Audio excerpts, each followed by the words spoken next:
ایک مصنف لکھتا ہے کہ 1973 میں روس میں کمیونزم کا طوطا بولتا تھا، بلکہ دنیا تو یہ کہہ رہی تھی کہ بس اب پورا ایشیا سرخ ہو جائے گا۔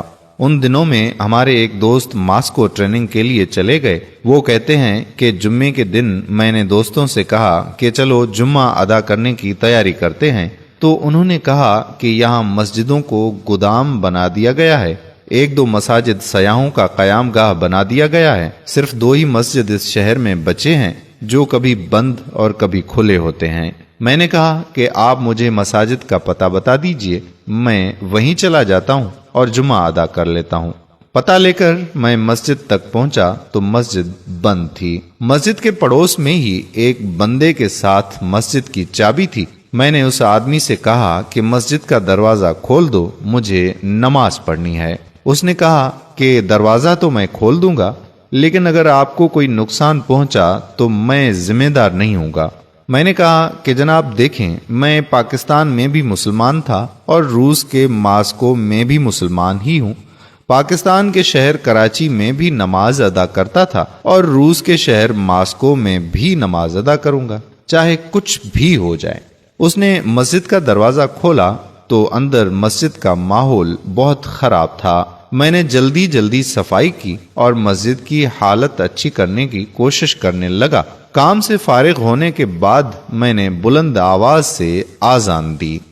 آذان کی آواز سن کر بوڑھے، بچے، مرد، عورتیں اور جوان سب مسجد کے دروازے پر جمع ہوئے کہ یہ کون ہے جس نے موت کو آواز دی ہے، لیکن مسجد کے اندر کوئی بھی نہیں آیا۔ خیر، میں نے جمعہ تو ادا نہیں کیا کیونکہ اکیلا ہی تھا، بس ظہر کی نماز ادا کی اور مسجد سے باہر آ گیا۔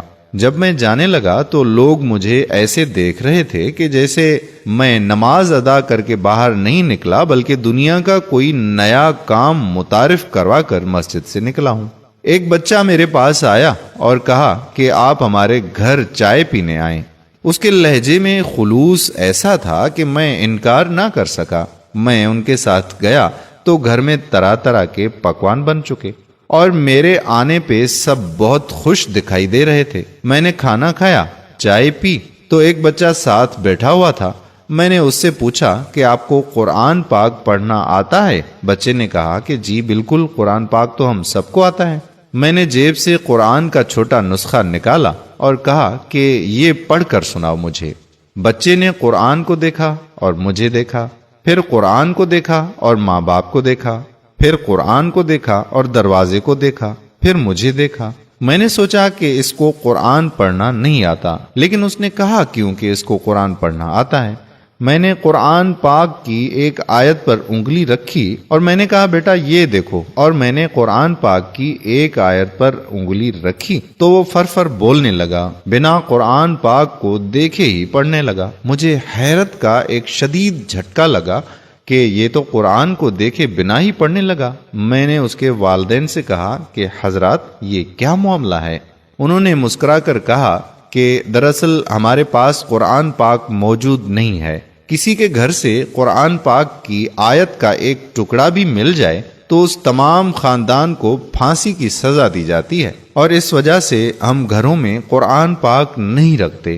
میں نے پوچھا تو پھر اس بچے کو قرآن کس نے سکھایا، کیونکہ قرآن پاک تو کسی کے پاس ہے نہیں۔ میں نے مزید حیران ہو کر کہا، کہنے لگے کہ ہمارے پاس قرآن کے کئی حافظ ہیں، کوئی درزی ہے، کوئی دکاندار ہے، کوئی سبزی فروش ہے، کوئی کسان ہے۔ ہم ان کے پاس اپنے بچے بھیج دیتے ہیں محنت مزدوری کے بہانے۔ وہ ان کو الحمدللہ سے لے کر والناس تک زبانی قرآن پڑھاتے ہیں، اور ایک وقت ایسا آ جاتا ہے کہ وہ حافظ قرآن بن جاتے ہیں۔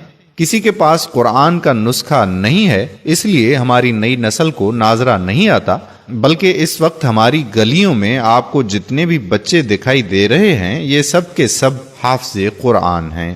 یہی وجہ ہے کہ جب آپ نے اس بچے کے سامنے قرآن رکھا تو ناظرہ کر کے اس کو پڑھنا نہیں آیا، لیکن جب آپ نے آیت سنائی تو وہ فر بولنے لگا۔ اگر آپ نہ روکتے تو یہ سارا قرآن ہی پڑھ کر آپ کو سنا دیتا۔